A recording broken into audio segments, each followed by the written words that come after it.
They thought they were just arresting another black man at a gas station. They thought it was routine. But the very next day, that same man walked into a courtroom. Not in handcuffs, not as a defendant, but wearing a robe, as the judge presiding over their hearing. This is one of the wildest, most ironic moments you'll ever hear about in American justice. And the deeper you look at it, the more it exposes about race, bias, and power in this country. Now picture yourself in that man's shoes. You're driving home, maybe tired, maybe stressed, maybe just hungry and looking for a quick stop. You pull into a gas station. You don't think twice about it, it's just a normal night. But then, out of nowhere, blue lights, cops starring, cops approaching. Suddenly, your heart rate spikes. And even though you know you've done nothing wrong, that knot in your stomach tightens, because history has taught you that being black in America means danger can show up without warning. And sure enough, the officers stop you. They say you fit the description. They say you look like someone they're searching for. You try to explain. Maybe you even tell them who you are, what you do, the position you hold. But it doesn't matter. They slap cuffs on you. They take away your dignity in seconds. Now here's the twist. The very next morning you walk into court, and those same officers, they're standing there waiting for their disciplinary hearing. And guess who's holding the gavel? You. That's not just irony. That's the system exposing itself in real time. This story is about more than a crazy coincidence. It's about how fragile dignity can be when bias takes over. It's about how black people, no matter their status, no matter their titles, are always just one traffic stop, one wrong assumption, one, fit the description, away from humiliation or even death. Think about it. If this man wasn't a judge, if he wasn't in a position of power, how would this story have ended? Probably like thousands of others. A humiliating arrest, a record even if false, maybe a night in jail, maybe worse. And that's what makes this story so powerful. It's not just a one-off event. It's a mirror showing us what happens every day to people without the robe, without the title, without the power to fight back. So let's break it down from the beginning. It's late evening. A man drives into a gas station. He's not speeding, he's not causing trouble, he's just living, but he's being watched. The officers see him and in their minds something clicks. They say he looks like a suspect. They say he matches someone they're after. And here's the ugly truth. Fit the description is one of the most dangerous phrases in America. It's been used for decades as a catch-all excuse for stopping black people. It's vague, it's broad, and it almost always relies on stereotypes: height, build, skin color. That phrase has ruined lives. It's been the excuse behind wrongful arrests, wrongful convictions, even wrongful deaths. And for this man, it became the reason he found himself in cuffs at a gas station, surrounded by strangers staring at him like he was guilty. Imagine the humiliation. Imagine knowing you've spent your life upholding the law, defending justice, making decisions that affect lives, only to have your own humanity dismissed in seconds. And the irony, the very next day, those same officers were forced to stand before him in court. And if you think that's wild, wait until you hear what happened when he took his seat at the bench. Click here, you won't believe it. The courtroom was silent. Not the kind of silence that feels calm, but the kind that's heavy. The kind where every cough, every shuffle of paper, every creak of a chair feels louder than it should. The two officers sat at the front, stiff in their seats. You could see it in their body language, shoulders square but tense, hands fidgeting in their laps. They were trying to look confident, trying to look like men in control. But the way their eyes darted around the room betrayed them. They knew they were about to be judged, literally. Maybe they thought this was just another routine disciplinary hearing. Maybe they figured they'd get a light scolding, maybe some desk duty for a week, and then it would all blow over. After all, cops get away with far worse, don't they? They had no reason to expect this day would be different. But then the door opened. And in walked the judge. the same man they'd cuffed the night before. Imagine that moment. The officers' stomachs must have dropped straight through the floor. Their minds probably raced back to the gas station, to the flashing lights, to the handcuffs, to the smug certainty they carried when they told him he fit the description. Now here he was, not in street clothes, not humiliated at a gas pump, but in full judicial robes, walking with authority, with dignity, with the weight of the law behind him. The bailiff called the room to order. Everyone stood, and as the judge climbed the steps to his bench, the power dynamic flipped so hard you could almost feel the air shift. The officers didn't dare make eye contact at first. They kept their heads lowered as if looking down could erase what they'd done. But the judge saw them. Oh, he saw them. He didn't need to raise his voice. He didn't need to point a finger. His very presence was a reminder of their mistake. Let's pause for a second. Picture what was going through their heads. Less than 24 hours ago, they thought they had the upper hand. They thought they were the ones enforcing the law. They thought they had power over this black man at a gas station. And now they were the ones on trial under his authority, under his gaze. The embarrassment must have been suffocating. The fear must have been crawling up their throats. Because if this judge decided to throw the book at them, their badges, their careers, their reputations, all of it could vanish. Now think about the judge. Imagine what it felt like for him to sit in that chair, robe across his shoulders, gavel in hand, staring down the same men who had stripped him of his dignity less than a day before. He had every right to be angry, every right to humiliate them the way they humiliated him. He could have shouted. He could have torn into them. He could have used his position for revenge. And let's be real, nobody would have blamed him if he did. But he didn't. He sat, he breathed, he presided. Because that's what true power looks like. It's not loud, it's not reckless.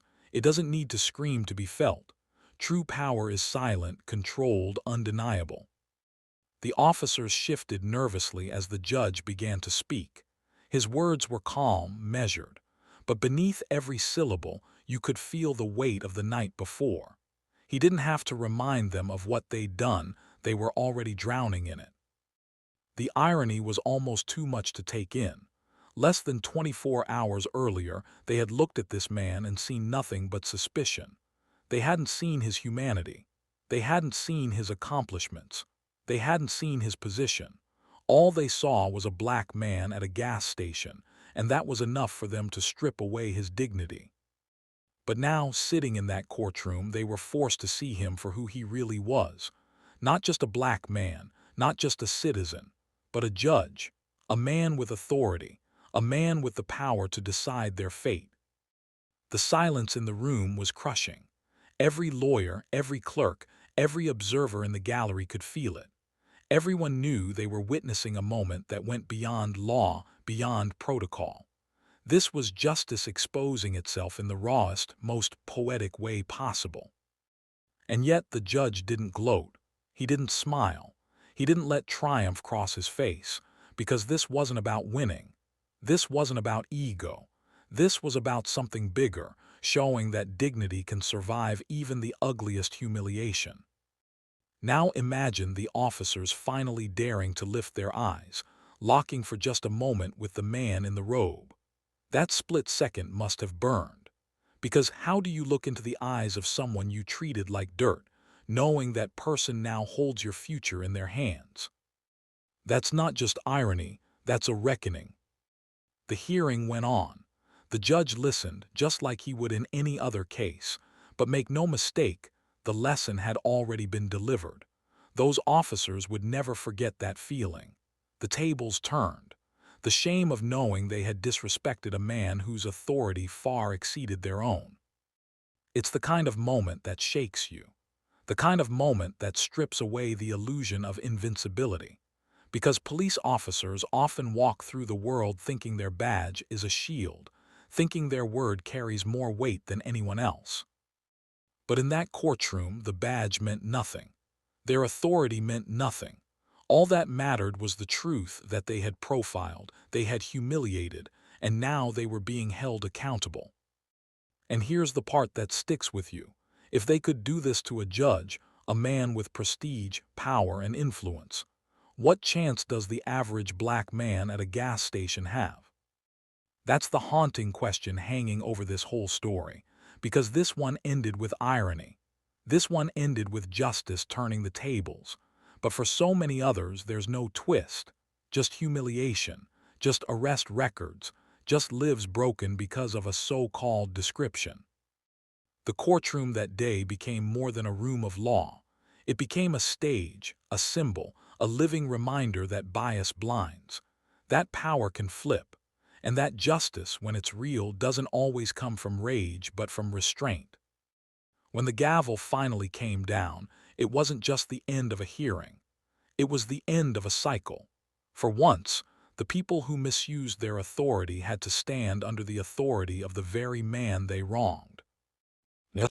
And that image, the judge, calm and composed, towering above the officers who once towered over him, is one that stays with you long after the courtroom empties. Because it proves something we don't often get to see. Sometimes, just sometimes, the system trips over its own bias. And when it does, the irony is so sharp it cuts deeper than any punishment ever could. Now let's zoom out, because this isn't just about one man, one arrest, one courtroom. It's about the pattern. This story makes headlines because of the irony, but for black people in America, the humiliation, the profiling, the fit the description excuse, that's every day.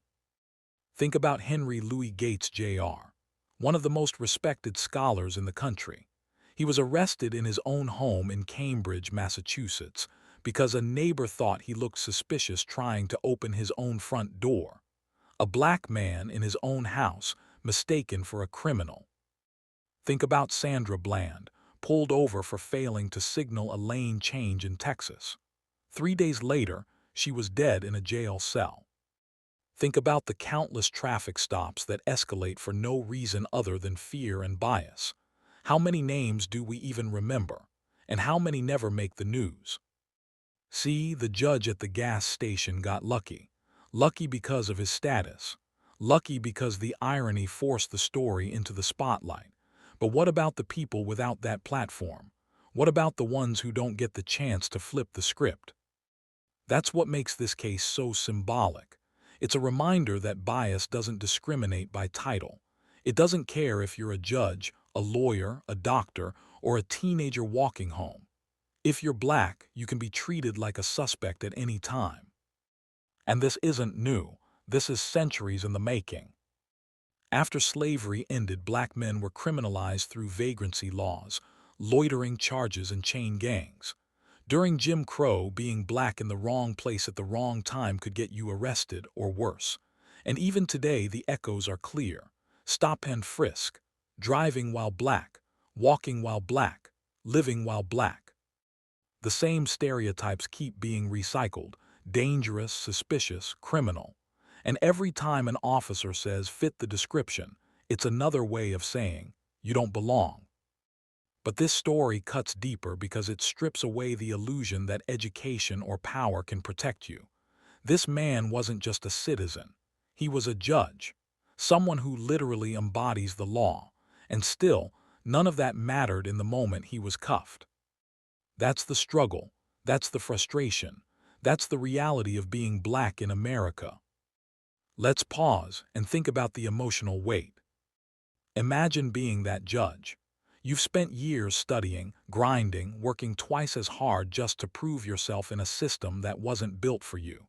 You've earned the robe, the respect, the authority. You've become a symbol of justice. And yet one evening at a gas station, all of that disappears. To those officers, you're not a judge. You're not a man of the law. You're just another black guy they can cuff. The anger, the shame, the disbelief, all of that had to be boiling inside him. And yet the next day he sat in his courtroom and carried out his duty. Calm, controlled, professional. That is strength. That is dignity under pressure. So what's the lesson here? The story of the judge at the gas station is a warning. It shows us that bias runs so deep. It can blind people even to the obvious.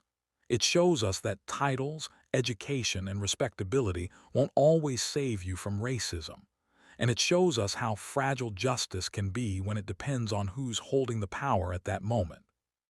But it's also a story of accountability, because those officers, for once, had to look a black man in the eye, not as a suspect but as their judge. They had to face the consequences of their actions, and that doesn't happen nearly enough. This isn't just a funny twist of fate. It's a powerful reminder of how much work we still have to do. Because until the day comes when fit the description is no longer an excuse, until the day comes when skin color doesn't dictate suspicion, stories like this will keep happening.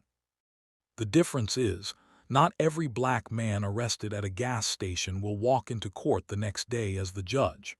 Most won't get that chance, and that's the real tragedy. Watch the next video, it's even more unbelievable.